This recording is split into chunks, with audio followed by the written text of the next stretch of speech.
내 마음을 보여줘는 발달 장애인의 도전적 행동으로 고통받고 있는 발달 장애인 가족의 사연을 재구성하여 전문가와 함께 이야기를 나누고 긍정적인 지원 방법을 생각하는 프로그램입니다. 오늘의 사례입니다. 저희 집에는 지적 장애가 있는 쌍둥이 민재와 민규가 있어요. 작고 연약했던 아이들이 이제는 20대의 건장한 청년이 되어 감사하지만 하루 종일 집에 있으면서 수시로 싸움을 해서 걱정입니다. 딱히 기분 나쁜 일이 있어서 싸우는 것도 아니에요. 밥을 먹다 말고 갑자기 숟가락을 던져서 맞은편 아이의 눈에 멍이 든 일도 있습니다. 성인이 되니까 힘이 세져서 말리던 저까지 다친 적도 있어요. 이웃에도 장애인이 살고 있는데 이웃들도 이해해줄 수 없을 정도로 시끄럽게 싸웁니다. 저는 혼자서 얼마 되지 않은 월급과 장애수당을 가지고 힘들게 아이들을 키워왔습니다. 아이들도 이런 사정을 아는지 잘못했다고 말하기도 하고 제게 매달리며 잘하겠다고 할 때도 있어서 더 마음이 아파요. 두 아이가 함께 있어서 더 폭력적인 행동을 하게 되는 건 아닌지, 이런 경우엔 어떻게 해야 하는지 궁금합니다.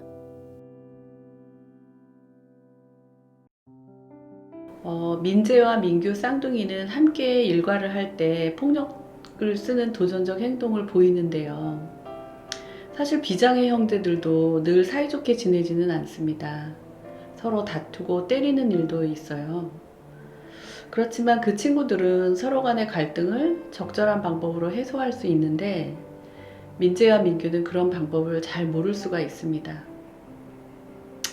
만약 자녀가 한 명이었다면 상황이 달랐을 수도 있어요. 왜냐하면 엄마에게 소리를 지르거나 폭력적인 행동을 하는 게 아니라 자녀 둘이 상호작용을 하면서 도전적 행동을 보이기 때문입니다.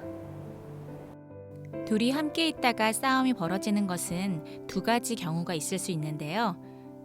첫 번째는 심심하니까 같이 놀자 하고 관심을 끌려는 행동에서 시작되는 경우입니다.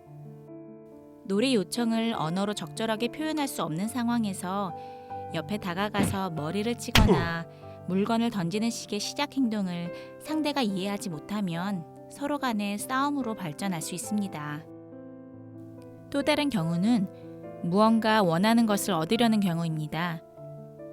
형제 중 한 명이 어떤 활동을 제안할 때 협상을 통해 합의점에 이르지 못하고 서로 맞지 않는 대화가 오가다 보면 결국 물건을 던지거나 한 대 치는 행동이 나타날 수 있습니다.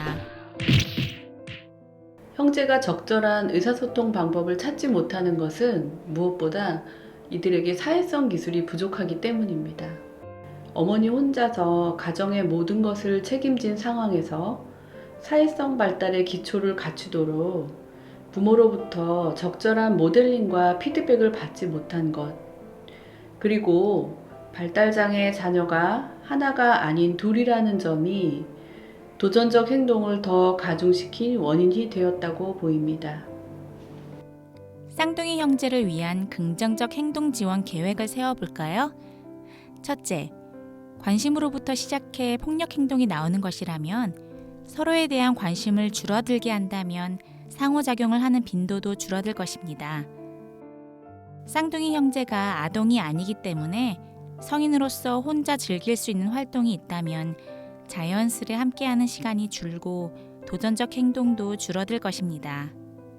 둘째, 형제가 돌발적으로 부딪히는 것이 아니라 정해진 일과 안에서 즐겁게 상호작용을 한다면 도전적 행동은 감소할 것입니다.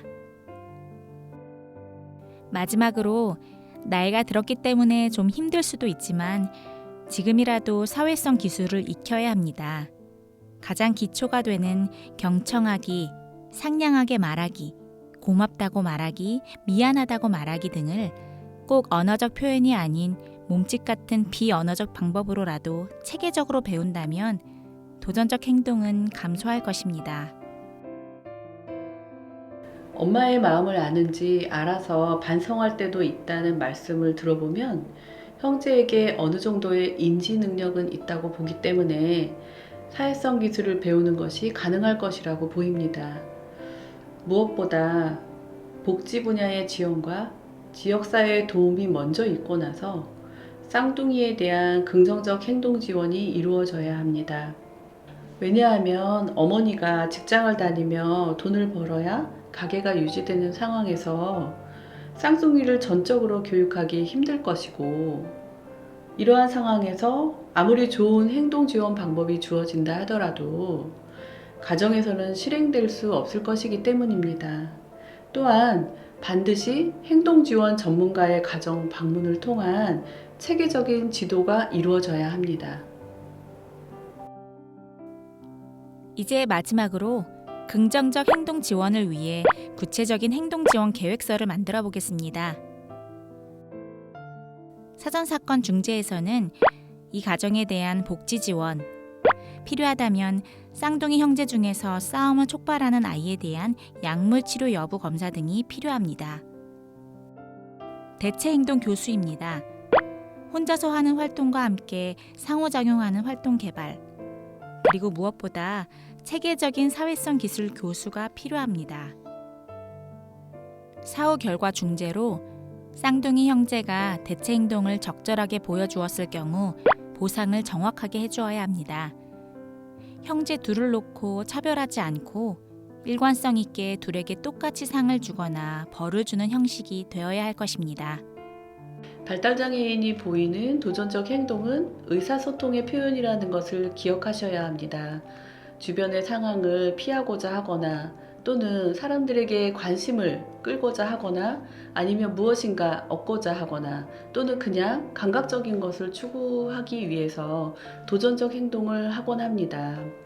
긍정적 행동 지원은 바로 이 도전적 행동이 나타나는 바로 앞의 상황, 즉 사전 사건과 그 뒤에 사후 결과에 중재를 하면서 대체 행동을 함께 가르쳐서 발달장애인이 가정과 지역사회에서 행복하게 살아가는 것을 목표로 하고 있습니다.